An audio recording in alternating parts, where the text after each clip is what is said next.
Hara. Of course. She is a brilliant engineer. It runs in the family, he said nonchalantly. From what Hara had told him, Marvin couldn't put a traveling set together.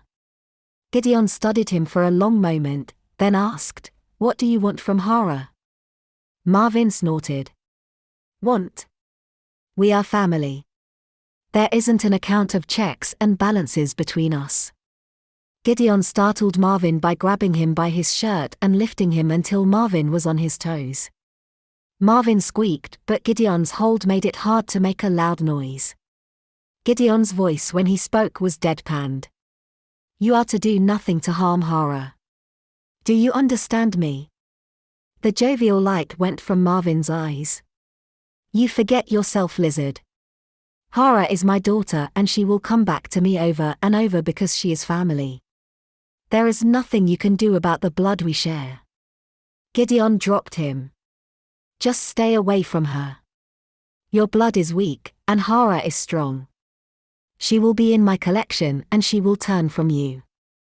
Marvin snorted. "You are dreaming, lizard. She always comes back crawling." Gideon shook his head at the delusions of the man. Hara was checking on the gauges of the hydraulics. She had been tweaking the system and wanted to be sure she wasn't putting undue pressure on it all. She heard Gideon say in a sing-song voice, "If I take these two away, how many would I have left?" For a moment she wondered if Gideon was having lessons with Liam, but the maths seemed too simple for the clever boy. Curious, Hara made sure she was quiet as she peered around the corner. Gideon was sitting on the floor cross-legged with coffee beans in front of him. He was shifting beans from one pile to the other. Angel sat in front of him and shifted her small claws to indicate a number. Gideon beamed and said excitedly, "Yes. Yes, that is right. Okay, let's try another one." Hara pressed her back against the wall and covered her mouth. The urge to laugh was extreme. So much for Gideon hating Angel. Angel was clever, but like an animal clever. To teach her to count would have taken hours. Once Hara had her urge to laugh under control, she left as quietly as she had arrived. This was one little secret she would keep to herself until she needed a good reason to tease Gideon. Knowing him, it wouldn't be very long. Hara woke up from a doze and realized she had fallen asleep against Gideon. She blinked her sleep-addled eyes. She realized she had woken because there was someone outside the door. It opened without a knock and the other dragon came in. She said, "You could have knocked." The dragon looked at Gideon first before he turned to her. "I do not want anyone to know I am here." "Did the ruse work?" Hara nodded. "My father is going to take the vials to the Roche." Harlin seemed to be hesitating about something, but he must have come to a decision as he said, "It would please the Empire if this ship were no longer a privateer. To that end, I offer some information. The Member of Parliament you deal with has some of her dirty fingers in diamonds her fellow Roshians are unaware of." Hara raised an eyebrow. This was the kind of information which could free her and their ship. Gideon said, "I will dispose of the poison in our old world." Harlin raised an eyebrow. "Is that wise?" Gideon said, "It only works on the bonded." Harlin looked thoughtful and she wondered if he was going to ask for the poison, but in the end he shook his head and said, "Later." He left them without another word. Hara twisted her head so she could look at Gideon and asked, "What are you doing in my bed, by the way?" He answered without any hesitation, "Having my arm go to sleep." She punched him in the arm and when he glared at her she asked, "Better?"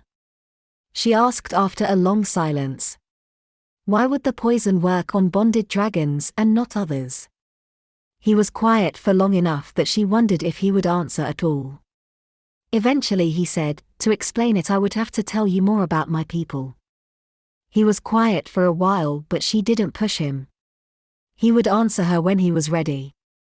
"If you took a rock and crushed it, what would you get?" "Pebbles probably. Sand if you really crushed it small. People are like that." We are all made up of things that seem solid but are made up of really tiny things. These tiny things act very strange. They don't always stay inside you. Sometimes they go to the in-between, and sometimes they even travel all the way to my former home. When we traveled the in-between, we wanted to look like something that lived in your world. It helped us to travel that distance, as well as the in-between is not kind to things which are alive. Like flowers? His voice showed he was smiling. Yes, like flowers. When we traveled the in-between to come to this world, we borrowed the small tiny things that make up a person, but only the bits that were in the in-between. When they returned to this world, they remembered their shape and what they were, and this allows us to be shaped like a human. Curious, she asked, could you pick what you looked like? Yes, in a way. We didn't know whether the shapes we picked would be pleasing to your people. Instead, we picked forms which would be useful. His fingers stroked through her hair. Is this form pleasing to you? She snorted. Get back to the story, Gideon. All of us which came over to this world are made up of bits of this world, but mostly we are made up of tiny small stuff that comes from our home world. That means things in this world can affect only a small part of us, as the small tiny bits from our home world doesn't work the same way as the small tiny bits from your world. What about the dragons who are bonded to people here? Most of them are men, as most of our women stayed in our home plane. We discovered that we can make our small tiny bits tangle up with a person's small tiny bits. She chuckled. I know the birds and the bees, Gideon, you don't have to explain how sex works. She could feel his own chuckle as she was still lying on his chest. She really should yell at him for sneaking into her room, but he was a dragon and she knew it would be wasted breath.